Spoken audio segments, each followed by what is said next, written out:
Our next speaker is Mobis Philipose, who was born in Pune. He has covered markets and stocks for the past 20 years in publications such as Business Standard, Financial Express, and Business World. Currently, he leads the Mark to Market team at Mint newspaper, which brings out daily news analysis columns on the financial markets. More than that, he's more into the media field. So let's all put our hands and welcome Brother Mobius into. Yeah, so that's just our family. And one of the reasons I put this picture, I have 2 kids back home, is that you can see that I'm really struggling to look where to look at the camera. And that's my big struggle in life. When you take a selfie, where do you look? Like at the bottom of the screen or the front or whatever. So I was sitting next to Anish, the great director, and I was hoping some anointing will rub off on me. And now I'll start looking at the right place. But what I really wanted to say is that I'm still work in progress. I'll be sharing some stories where God has helped me. But there are also some other stories which I may not share. And that's why I'm saying that He's still, like the song says, He's still working on me. So let me start my story from a little over 30 years back when I was in school.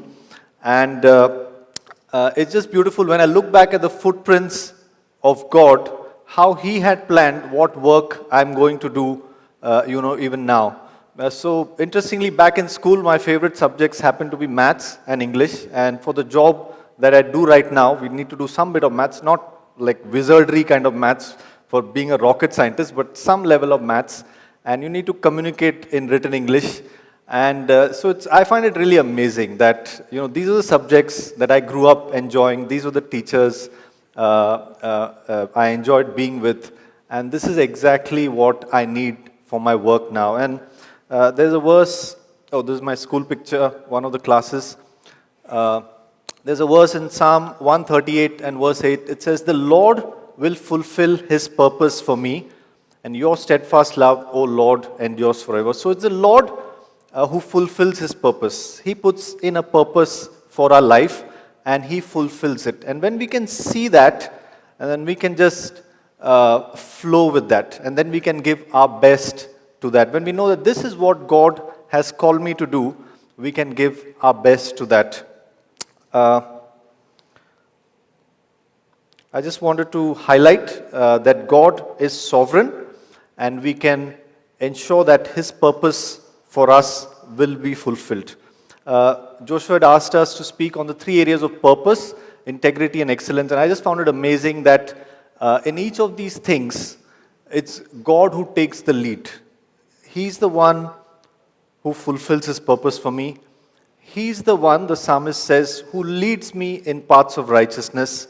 And the Bible also says for Daniel, who was excellent in his work, that God put an excellent spirit in him. There was an excellent spirit in him which came from God. So I just find it amazing and encouragement to know that God is the one working in me. And when I can see that, when I can catch a glimpse of that, then I can put my best efforts into wherever He has placed me. This truth just helps me to rest in the work of God and also motivates me to give my best, knowing that God is working in me. Another aspect of being at work in a workplace is from 2 Corinthians 2:14, where it says to spread the fragrance of the knowledge of God everywhere. So when we go to work, of course, we go to do excellent work, but there's also people alongside, and we've heard beautiful stories of interactions with people at work, and God has given me amazing opportunities to specifically engage with people at their point of need. In the Bible we see, we already heard about Joseph, but we see that when he was in prison, I want to use, it's odd to use the word, but I want to use, there were 2 colleagues sort of in prison who looked downcast, 2 prison inmates. And the interesting thing is that he noticed it and he intervened, and then that led to great things. Often I've been too busy and being focused on the task at hand, the deadlines, and often missed, the sight of people being downcast and how I can step into the light. But at times when I've chosen to stop and reach out and pray, these have been the most memorable and amazing times of my walk with God. Actually, I got started on a journey of praying for people after listening to Vic. He's one of our leaders. There are many things he says. One of the things he says is pray for anything that moves. What he says is our willingness to offer prayer to another person has the incredible potential to be the first step in introducing them to God's love, life, and power for them. And so like most people, when I heard this, I mean, it took a while for the penny to drop and I started praying for people. I find it a bit odd, awkward, especially people at work or even strangers, to just say, can I pray for you? There was a lot of effort for that to just come out. But then when I found that when I stepped out, the beautiful things that flowed out of that. So once I was at a meeting with a senior IAS officer, and he was facing immense pressure at work because of the righteous stance that he was taking. He was not willing to compromise his integrity. And at the end of the meeting, I asked him, can I pray for you? And he agreed. And at the end of it, he was really touched and encouraged and grateful for seeing God's love in action. The power of prayer for people, and I want to encourage each one of us when we keep our eyes open, there are so many opportunities to pray for people around us. The power of prayer for people is so compelling that often at the end of a prayer you would see people's eyes moist. In one instance, there was an old man, he was a watchman, and he's old enough to be my father, but just after praying for him and offering some practical help, he reached down to touch my feet. It is so compelling for people who receive prayer. So when we do this, John Piper says, when we love our teammates, we point, and in one sense we carry their burden, we point them to the great burden bearer, who's Jesus. And so I just wanted to encourage, this is a room full of about 600 people, and I was just doing some calculation, not of the level of 1.01 raised to, but just 600 people praying for, even one person a week is like, I think, 30,000 in a year, people being prayed for, something like that. And if you do twice a week, it just multiplies, and so many people touched with the love and power of Christ. It can be the first step for them to falling in love with Jesus. So our purpose at work will involve people and not just us. In fact, we find with Jesus that most of the prayers he makes is not in the church, or in those days the synagogue, but it's in the marketplace. And when he prayed for people, as it was spoken to people's lives, it ushered in the supernatural.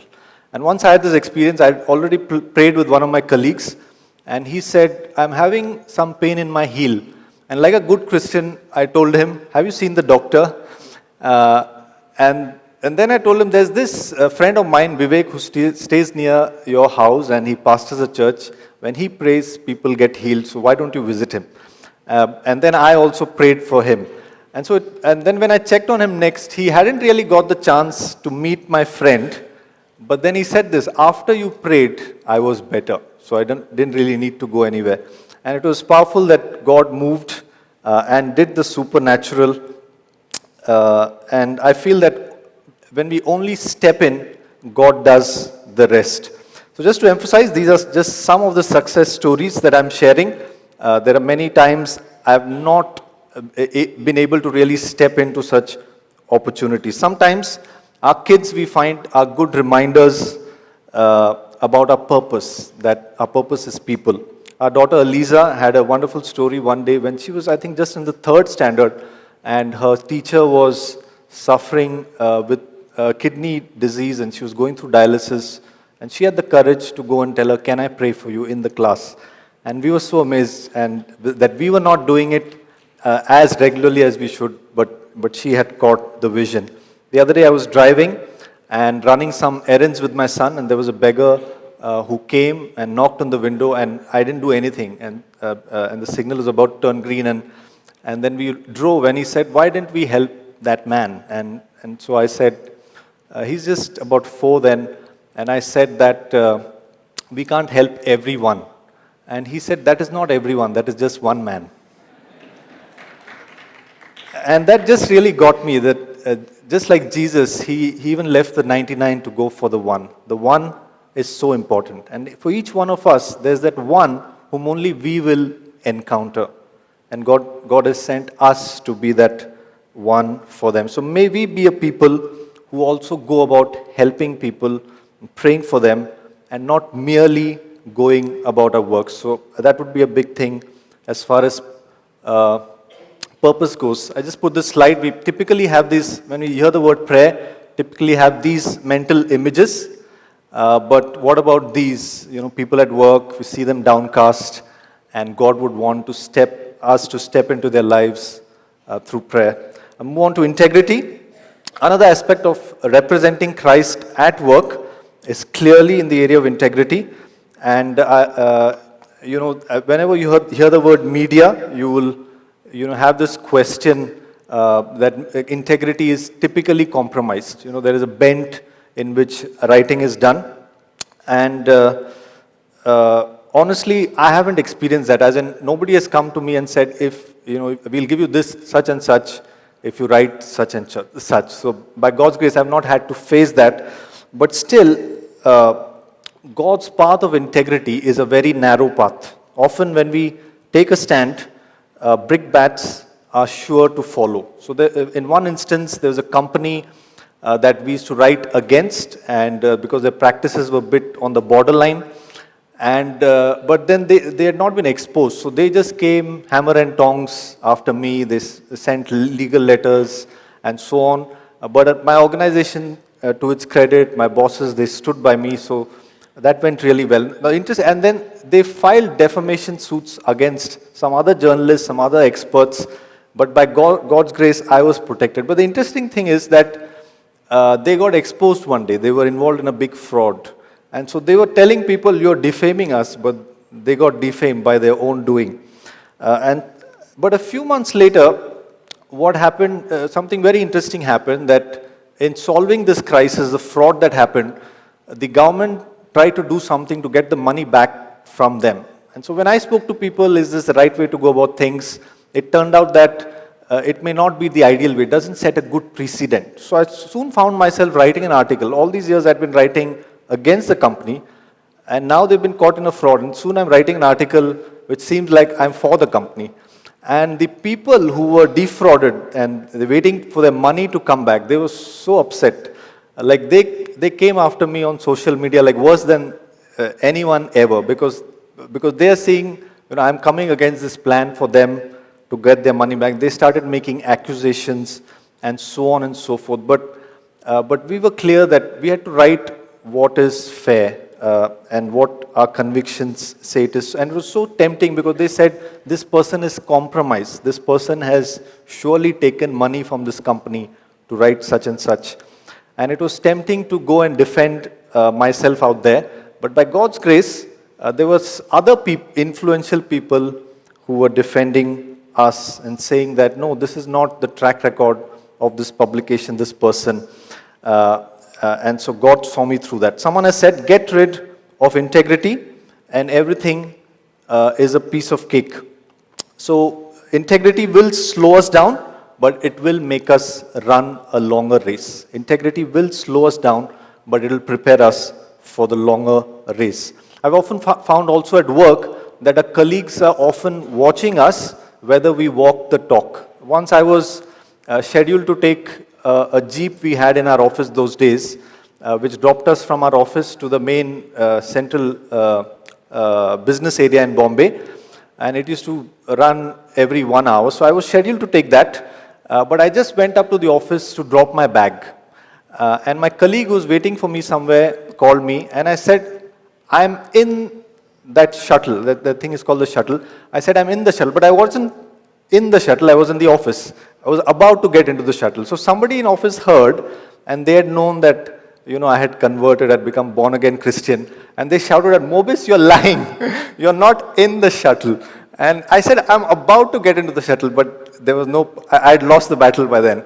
That people are just watching us. Are you walking the talk? You say you're a person of integrity, you say you're Christian, you say you're a person of the truth, and are you following that yourself? The second example is one of my bosses had sent an email to all of us saying, when we report, sometimes companies speak to journalists and they say, we'll speak to you and we'll tell you everything, but you have to write in the story, we did not speak to you. For whatever reason, they don't want to be seen as the source of information or whatever. So that's a clear lie.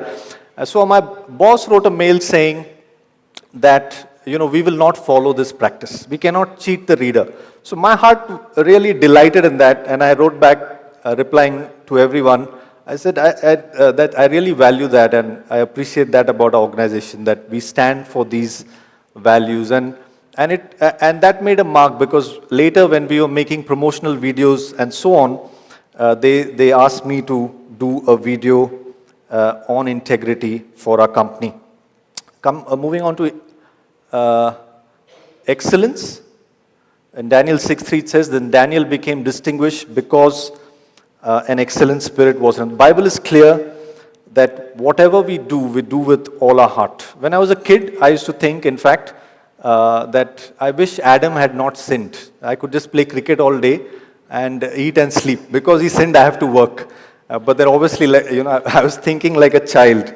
And it goes without saying that we can do excellent work with God's help. And excellence is giving our best to what God has called us to do. So a sense of purpose gets linked to excellence. Giving our best at anything else is not called excellence, it's called striving. Giving our best at anything else is striving. Giving our best at what God has called us to do is excellence, because that's where we find favor, that's where we find the help of God. So the starting a point of excellence at work is clearly to commit all our work into God's hand. In my work, I've been myself amazed that God has blessed me with so much favor at work. Being a journalist, we need to be able to talk to the right people at the right time to get the right insight, so then we can convey it to our readers.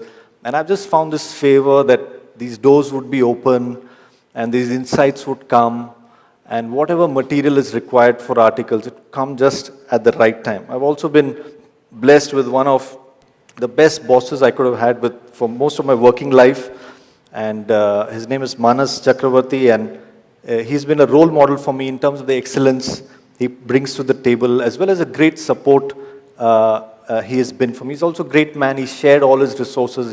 He taught me all that I've learned over the years. And God has also blessed me with mentors at church. So these are some of our leaders, and that is Stanley in the right corner, I think Glenn also mentioned.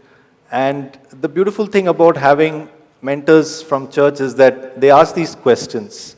How is work? And they encourage you. God has called you. And they say, and when they see us succeed, they say, well done. And that's a real great encouragement for us to keep moving forward in our area of work. So God has shown me clearly that the successes I've had at work were purely because He was going ahead of me and He was preparing the ground. Once in the year 2012-13, I received a prophetic word from Joe, who is in the bottom corner here on the right. And he told me, God has called you to be a prophet in the marketplace. And amazingly, soon after that, it so happened that I got this opportunity to be selected in a high-level committee by the Securities Exchange Board of India. It was quite odd. I was the youngest person there sitting with CEOs, and I myself was wondering, what am I doing here? But it was clearly, God's prophetic voice coming in and making that door to open. I just want to close with this. I think I'm at the end of my time. Like I said earlier, it's all about God moving ahead of us. It's Jesus who came into my life and gave my life purpose. My life had no purpose, but Jesus came and He brought purpose to my life. Without Him, I have no integrity. He's the one who led me into paths of righteousness. I was doing my own thing. And Jesus, being the most excellent one, the blameless one, the sinless one, on the cross, He took all my sin. He took all my lack of excellence. And then He cloaked me with His excellence. And that's why I stand here. And I just want to honor Jesus and all that He has done for me. Thanks. Thank you, brother. Thank you very much. I request Wilfi Annan and Shanti Akka to please come. Let's put our hands and appreciate our brother. Thank you. Thank you very much.